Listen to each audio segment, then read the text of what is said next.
Desde que eu me conheço por gente, a Pixar Animation Studios sempre teve um papel fundamental na minha vida. Toy Story 2, por exemplo, foi o primeiro filme que eu assisti no cinema, fora a paixão que tenho também pelo longa original de 1995, no qual assisti inúmeras vezes em VHS, num período muito mais simples e inocente da minha infância. Inclusive, os joguinhos de Super Nintendo e PlayStation 1 também me propuseram inúmeras horas de diversão. Claro, quando criança, eu nunca absorvia de fato todas as camadas que suas produções desse período áureo tinham a oferecer, mas uma coisa era certa: os filmes eram bem envolventes.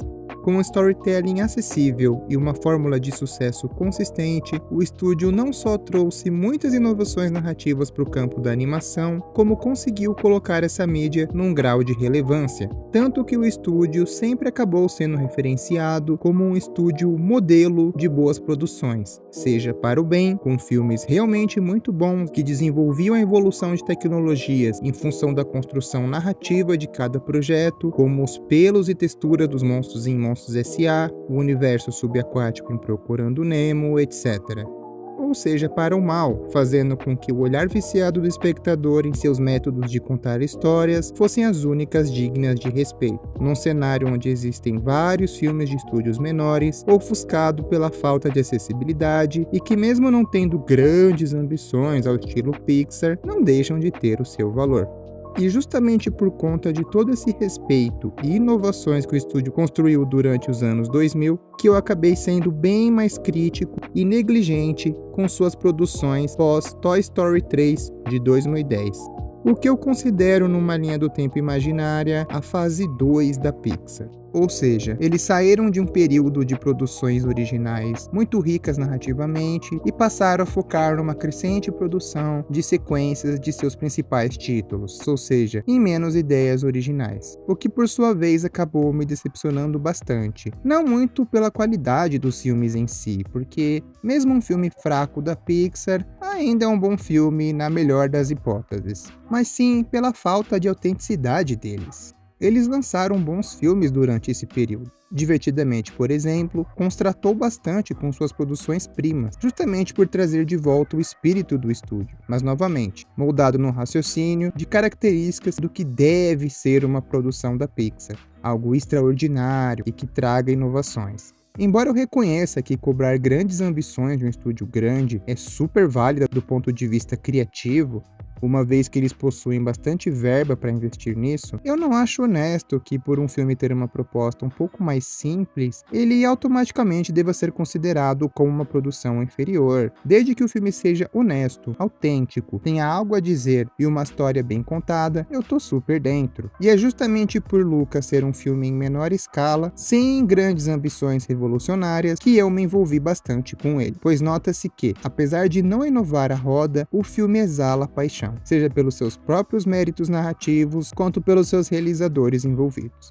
E eu diria que o mesmo eu aplico para Onward, de 2020, um filme que foi bem negligenciado por não ser nada demais, entre aspas, mas que possui uma áurea bem sensível e honesta, principalmente quando você descobre que o diretor colocou muito das memórias dele ali no filme. Resumindo, eu já fui bem crítico da Pixar. Apesar de gostar muito da primeira leva de produções deles, o fator nostalgia não é o que determina meu vínculo com as produções deles. Mas justamente por eles estarem voltando a investir em ideias originais, que eu me empolgo bastante com o que eles possam oferecer nessa que eu vou considerar na minha linha do tempo imaginária a fase 3 da Pixar. A fase que não inova, mas que produz bons filmes.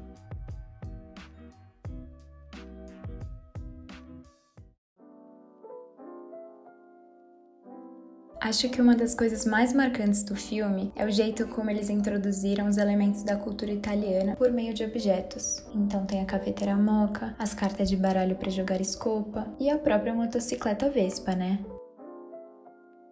Todos esses objetos já fazem parte do cotidiano italiano e são muito característicos, mas o filme, com a animação, conseguiu deixar esses elementos ainda mais vivos. Bem, mas o filme não fala somente da cultura italiana. Ele trata principalmente da relação entre o Luca e o Alberto, e dessa primeira amizade da infância. A relação entre os dois tem um pouco de tudo. É aquele sentimento que se intensifica muito rapidamente, com muito carinho e afeto. Mas depois tem um pouco de birra, de discussão. Os ciúmes que o Alberto sente quando o Luca começa a passar mais tempo com a Giulia, por exemplo. Acho que é muito comum nas primeiras amizades da infância, que são sempre muito intensas e genuínas. E os 3 protagonistas são super cativantes, mas eu especialmente adorei o Luca. Eu senti uma identificação com ele. Porque eu também fui esse tipo de criança que a princípio tentava ser obediente, mas depois se deixava levar pelas ideias malucas de outras crianças mais travessas, como o Alberto e a Giulia. E aí acabava indo atrás e querendo aprontar também. Toda a concepção de Porto Rosso também achei incrível. A fonte da pracinha com as crianças brincando em volta, as ladeiras com vista para o mar, as vielas tortuosas e estreitas, com restaurantes e lojas em cada esquina. Tudo isso pode ser muito específico de uma cidade, mas pode ser encontrado também em várias cidades da costa italiana. Inclusive, na região da Ligúria, perto de Gênova, que é a cidade da mãe da Giulia, tem um conjunto de vilas de pescadores que se chama Cinque Terre e que lembram muito o vilarejo do filme. E uma dessas vilas se chama justamente como? Monterosso. Seria essa uma possível referência do diretor também? Dentre as homenagens, com certeza existem vários elementos do cinema italiano que o diretor inseriu no filme. A que me chamou mais atenção foi a piscadinha do Alberto para a foto que tinha um moço de bigode colado no espelho da motocicleta. Esse moço é o famoso ator Marcello Mastroianni, que foi o protagonista de diversos clássicos do cinema italiano, em particular La Dolce Vita, o sucesso de Federico Fellini. O filme conseguiu trazer de uma forma muito bonita essa sensação de verão italiano. A alegria, o calor, as pessoas sempre andando de regata e short, a praia com pedrinhas ao invés de areia, os sorvetes de casquinha, a energia das pessoas conversando na rua, e aí transformou isso tudo numa coisa simples, mas ainda assim muito encantadora. Essa aura inocente que o filme carrega, que inclusive me lembrou muito Ponyo de 2008, é bem autêntica. Os diálogos são bem fofos e precisos. As observações que eles fazem sobre o mundo são muito verdadeiras. São diálogos que crianças de fato falariam. E isso não é tarefa fácil. É preciso muita sensibilidade para não retratar crianças como figuras caricatas, estereotipadas ou irritantes.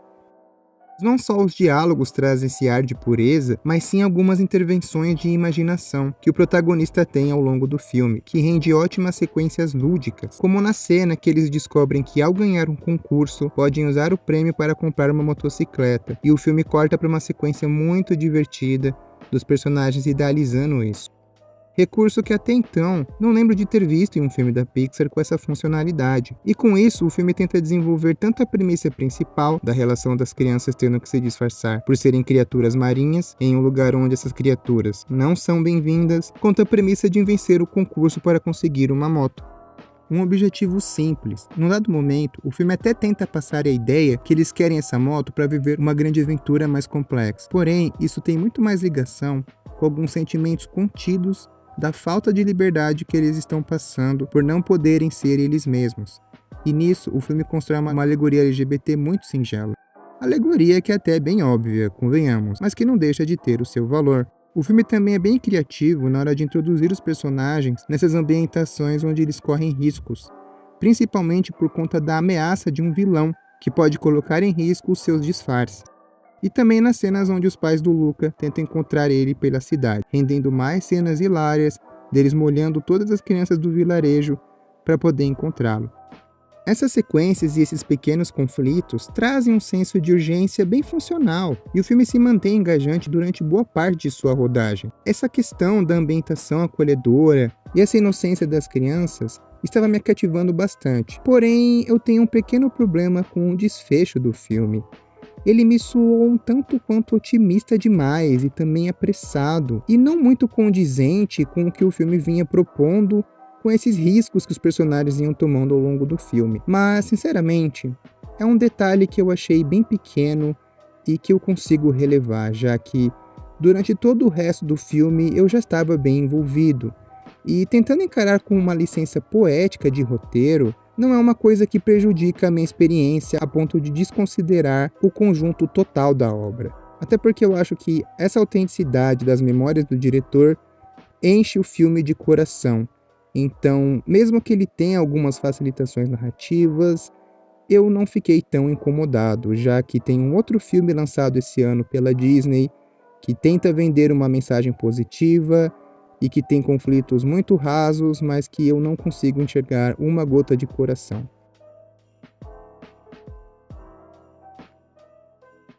Eu acho incrível que o precedente que Homem-Aranha no Aranhaverso trouxe para essas animações em CGI americanas. É muito legal ver que até a Pixar entrou na onda nesse quesito da estilização, como nessa cena, por exemplo, onde você vê essas perninhas duplicadas do Alberto e essas malemolências que era comum a gente ver nos desenhos dos Looney Tunes. Tudo é muito cartoon. É o meu character design preferido desde Up de 2009, que também brincava com esse aspecto de até os adultos serem meio pequenininhos, com essas proporções em menor escala. E eu espero que a Pixar continue fazendo experimentações visuais assim. A gente já tá tendo coisas legais no Spark Shorts, mas eu espero que com o tempo eles vão agregando essas experimentações nos seus longas. O filme tem uma resolução fácil, mas que mostra uma mensagem positiva. Os italianos são conhecidos por serem um povo muito conservador e fixados nas suas tradições, e que aí tendem a não aceitar quem é diferente. O filme mostra um outro lado da cultura italiana, que também gosta de acolher os outros. Acho que é uma metáfora importante em tempos de onda de imigração. E para encerrar o vídeo, eu só queria agradecer aqui a presença da Mirella. Foi muito legal ter as percepções dela sobre a Itália. E eu estou muito feliz de poder estar cobrindo alguns lançamentos desse ano. E eu espero que vocês continuem me acompanhando. Esse foi mais um episódio do Retrospecto Animado e eu espero que vocês tenham gostado. Vamos ficando por aqui e até a próxima.